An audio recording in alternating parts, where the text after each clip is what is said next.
अस्सलाम वालेकुम। देखती आंखों और सुनते कानों को मेरा सलाम। कैसे हैं आप सब? मैं बिल्कुल ठीक हूँ, अल्लाह का शुक्र। उम्मीद है आप भी सब खैरियत से होंगे।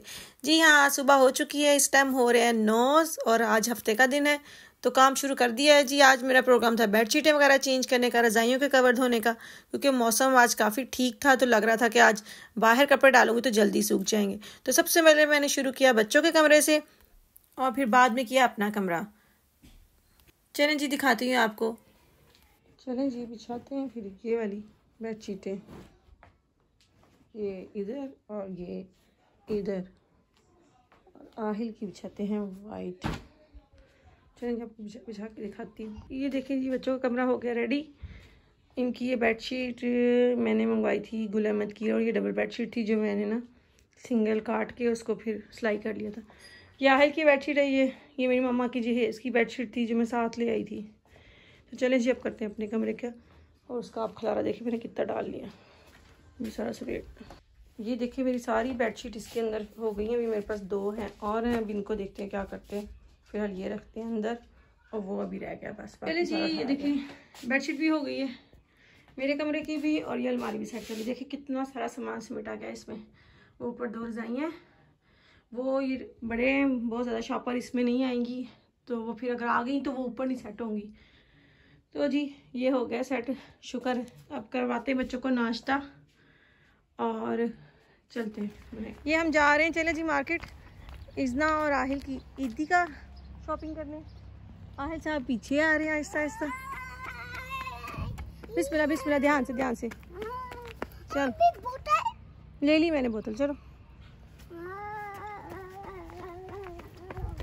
अभी तो नहीं है इतनी ठंड, लेकिन हो जाएगी। ओके आगे चलें जी, लेते हैं बस और निकलते हैं शॉपिंग के लिए। आपको रास्ते में से भी दिखाते हैं। वो देखिए सलामी लगी जी, पता नहीं बेटा, चलो आप आगे देखो ध्यान से। मौसम देखिए, धूप नहीं है, ठंडा मौसम। कौन हो आप? छोटा? ओके चलो जी। चलो जी, वो हमारी बस खड़ी है, इसी बस पे हमने जाना है जी। आजो प्लीज। हाँ ओके चलें जी, अभी तो है 5 मिनट, ये वहीं आएगी, हम चलते हैं स्टॉप पे। बस फिर हम निकले। पारसा भी हमारे साथ ही थी, वो ज़रा पीछे आ रही थी, उसकी तैयारी नहीं ख़त्म हो रही थी, तो मैं बच्चों को लेके निकल आई थी। तो अब हमारा तकरीबन आधे पौने घंटे का है यहाँ से हाइडलबर्ग का, तो लेके चलते हैं आपको।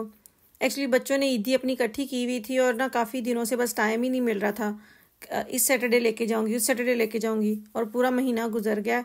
दूसरी ईद आ जानी है और मैंने बेचारों को लेके ही नहीं जाना। मैंने कहा ना मैं खुद ही जाती हूँ, मैं इन लोगों को बहुत कम लेके जाती हूँ।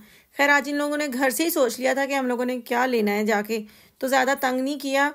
आहिल ने सोचा हुआ था मैं पिस्तौल लूँगा और वासा पिस्तौल, और इज़ना ने सोचा था वो बारबी, पता नहीं पिछले दफ़ा देख के आई थी कहीं म्यूलर में, तो कही थी मैंने वो लेनी है, तो वो तो सीधी गई है अपनी उसी तरफ और जाके ले ली। ये हम पहुंच गए थे हाइडलबर्ग। वो मैं आपको दिखाना चाह रही थी, वो ऊपर ना श्लॉस है, वो ऊपर किला है एक, और ये अभी तक मैंने भी नहीं देखा है।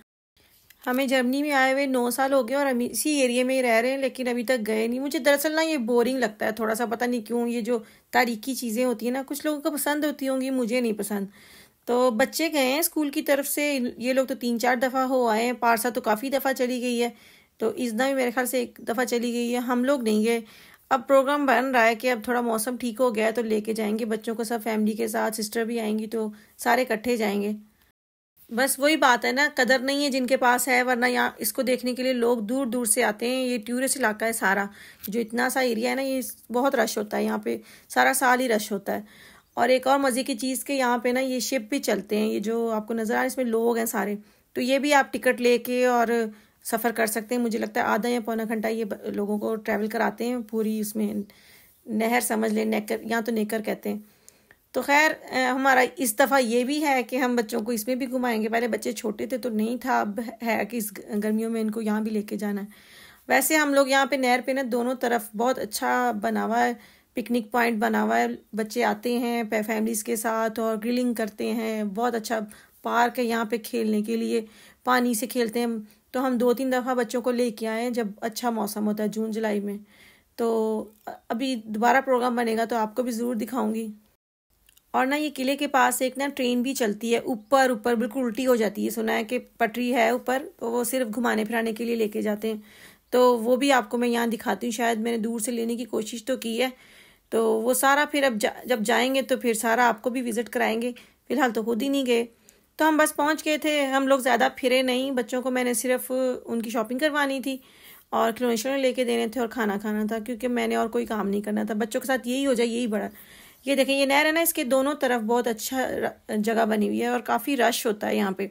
और अक्सर साल में ना यहाँ पे रेसिंग भी होती है बोट्स की, और वो भी एक मखसूस दिन है। उस दिन पता होता है कि आज ये बंद है सब कुछ, और यहाँ पे ये बोट्स की रेसिंग होती है, मुकाबले होते हैं। तो बड़ा कुछ होता है गर्मियों में यहाँ पे करने के लिए। कौन सी अच्छी लग रही है आपको गाड़ी? हाँ, कौन सी गाड़ी लेनी मेरी बेटी ने? ये पकड़े, मुझे दे दो, मैं बैग में रख लेती हूँ। ये वाली ब्लू, और कोई और देखो, कुछ और।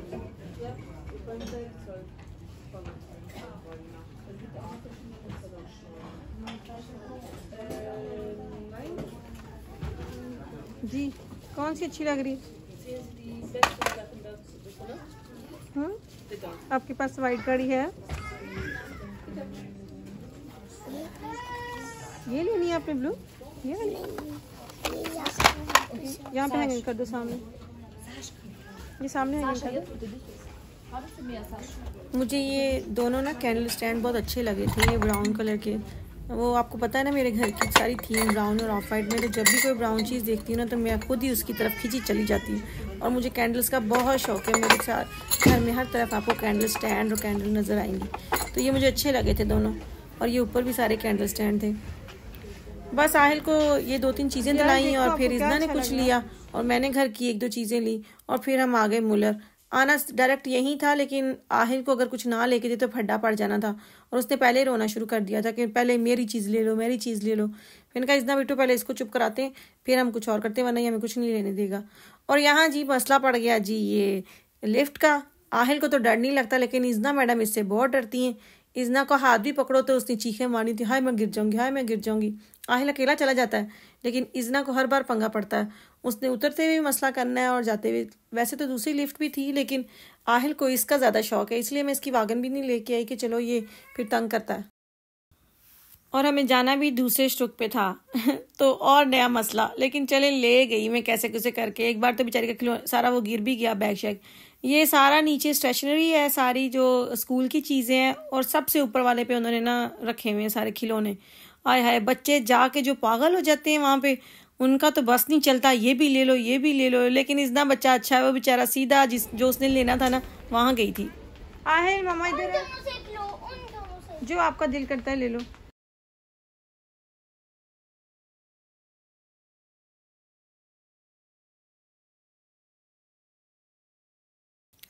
आहिल को वासा पिस्तौले नहीं मिला पा पेट्रोल वाला, तो फिर उसने वो एक पुलिस आई का सेट मिल गया जिसमें हथकड़ी थी, फ़ोन था और क्या था, उसका बैज था और एक पिस्टल थी। तो वो उसको अच्छा लगा। वो पता नहीं क्या उसको शौक चढ़ा रहता है और पुलिस बना रहता है, गन पकड़ी होती पुलिस है।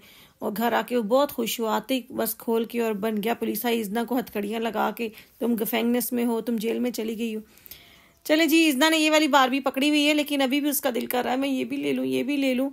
इज़ना को ना अच्छी खासी ईदी हो गई थी, इसकी तकरीबन 75 यूरो ईदी हो गई थी, और इज़ना सिर्फ 40 यूरो लेके आई थी कि मैंने इसकी शॉपिंग करनी है। बाकी घर छोड़ आई थी, साथ भी नहीं लेके। मैंने कहा आप साथ ले लो। नहीं नहीं मामा, मेरे सारे खर्च हो जाएंगे। बहुत ख़राब है इज़ना। जब भी कहीं आइसक्रीम खाने जाना होता है ना तो हम कहेंगे इज़ना अपने पैसे ले लो। क्यों, मेरे पैसे खर्च हो जाएंगे। अभी भी कही थी मामा अगर 80 यूरो से ज़्यादा, 40 यूरो से ज़्यादा की चीज़ आई तो आपने पैसे डालने, मैंने इससे ज़्यादा खर्च नहीं करने। मैंने कहा तू थी ये दुख इड्डी कितों सियाणी आ गई है। वो पारसा है तो वो आज आई ज़रूर थी हमारे साथ, लेकिन वो उसने खाना पीना किया। कभी कहीं से कोई ड्रिंक ले ली, कहीं बबल टी लेने चली गई, कहीं खाना खाने चली गई। जब मैंने उससे पूछा, मैंने कहा पारसा बिट्टो कितने पैसे खर्च किए और क्या लिया, कहती 83 यूरो किया और बस खाना ही खाया। तो देखें जी, एक ही माँ की 2 बेटियाँ, एक इतनी सियानी और एक इतनी अच्छा खर्च। चलें जी, यहाँ देखें बच्चों की हर चीज़ है, कसम से दिल करता है बच्चा बन जाओ अब। और सब कुछ ले लो। मैं तो देख देख के खुश हो रही थी कि कितना कुछ है यहाँ पे, खुद ही दिल करता है ये भी ले लो। बच्चे बेचारे क्या करें, लेकिन बच्चों का ये कि 1-2 दिन इन्होंने खेलना है इसके साथ, फिर पता नहीं कहाँ पड़ी ये चीज़ बच्चों की। मैंने एक बात नोट किया, बच्चे को 1 रुपये की चीज़ ले दें, 50 रुपये की ले दें, उनको एक्साइटमेंट और खुशी उतनी होती है जितनी वो 1 यूरो से या 50 यूरो। उनको महंगी सस्ती से कोई लेना देना नहीं है, उनको नए खिलौने से लेना देना है। तो जो पेरेंट्स बहुत महंगी महंगी चीज़ें लेते हैं ना, तो वो आप खुद नोट करते होंगे कि फ़ायदा कोई नहीं है। बच्चे सिर्फ 2 या 3 दिन उसके साथ खेलते हैं, उसके बाद पता ही नहीं। मेरे घर ढेर लगे हुए हैं केलर, मेरा सारा स्टोर जो है ना वो खिलौने से भरा हुआ है। जब नया आ जाता है खिलौना तो वो पुरानों का उनको पता ही नहीं होता, लेकिन अगर कुछ महीनों बाद फिर याद आता है कि हाँ मैं तो वो भी लिया था मैंने। तो मैं बच्चों के महंगे खिलौनों के हक में नहीं हूँ, लेकिन अब उनकी ईदी थी तो मैंने कहा था जो जो लेना आपकी मर्जी है, मैं आप लोगों को कुछ नहीं कहूँगी। हालांकि मेरे मियाँ इस मामले में बहुत खुले हैं, वो कहेंगे जो उनका दिल करता है जितना ले दो, कोई मसला नहीं। तो मुझे पता होता है, मैं माँ हूँ, मैंने घर में रहना है, कि वो उन्होंने उस चीज़ की वैल्यू ही नहीं है उनकी नज़र में पैसों की। तो जब बड़े होंगे ना तब उनको पता चलेगा। खैर लेके तो देते रहते हैं कुछ ना कुछ, लेकिन मैं महंगी चीज़ें कोई नहीं लेके देती। बस मैंने कहा देख लो सारा। वो बहुत खुश थे, वो बच्चों की दुनिया होती है ना, वहाँ आके मम्मा ये देखें ये देखें। मैंने कहा हाँ देखो ज़रूर, लेकिन लेनी आपने एक एक चीज़ है। मुझे शुरू से ना, जब पारसा भी छोटी थी ना, तो वो तो हमारे साथ ही जाती थी, उसको तो हम घर नहीं छोड़ के जाते थे। तो मैं उसको घर से ही कह के जाती थी, बेटो एक चीज़ लेनी है जो मर्जी ले लेना, आपको मना नहीं करूँगी, लेकिन दूसरी चीज़ नहीं लेनी। तो उसको पता होता था कि मैंने एक चीज़ लेनी है। उसने हमारे साथ जाना है, उसने अपनी ट्रॉली में एक ही चीज़ डालनी है, दूसरी नहीं डालनी। और अगर उसने दूसरी ली ना तो फिर उसको होता था मैं पहली रख दूँ। तो आप बच्चों को पहले घर से समझा के जाएं कि अगर तो साथ जाना है तो वही चीज़ लेनी है जो आपने सोची हुई है। ये नहीं कि वहाँ जाकर ये भी ले दो ये भी ले दो। हाँ छोटी मोटी चीज़ें मैं ले देती हूँ, लेकिन ये कि बड़े बड़े खिलौने, अब ये 45 यूरो की, ये देखो 49 यूरो की इसकी प्राइस है, क्या फ़ायदा। वो आहिल ने एक जी वो एम्बुलेंस पकड़ ली, क्रंकन वागन, वो 85 यूरो की थी। और उसमें सिर्फ ना अंदर जो है ना वो कागज़ और पेपर का बना हुआ था सारा कुछ सामान, अंदर कोई असली नहीं थी। कोई नहीं गिरता यहाँ पे। वो रही पासा पासा, ये चीज़ें इसमें रखो शॉपर में।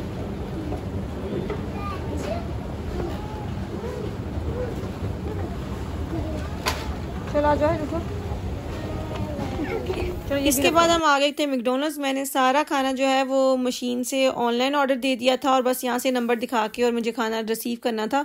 अभी 127 नंबर चल रहा था। इसके बाद मेरी बारी आई और पारसा मैडम चली गई थी चाइनीज़ खाने, और ये सिर्फ इज़ना का खाना था। इज़ना ने हैप्पी मील ऑर्डर किया, मैं और आहिल कुछ नहीं खाते, मैंने फिर भी उसके लिए चिकन बर्गर ले लिया था, लेकिन उसने नहीं खाया। और इज़ना ने अपने पूरे पैसे वसूल किए, उसने सब कुछ फिनिश किया था। तो इसके बाद बस फिर हम लोग सीधा घर चले गए थे। हम ज़्यादा नहीं घूमे फिरे क्योंकि बच्चे साथ थे, और आहिल की तबीयत आपको पता पहले ही पूरी ठीक थी, तो मैं नहीं चाह रही थी वो ज़्यादा घूमे और थक जाए। चलें जी, मुझे दे इजाज़त, इंशाल्लाह आपसे अगले व्लॉग में होगी मुलाकात।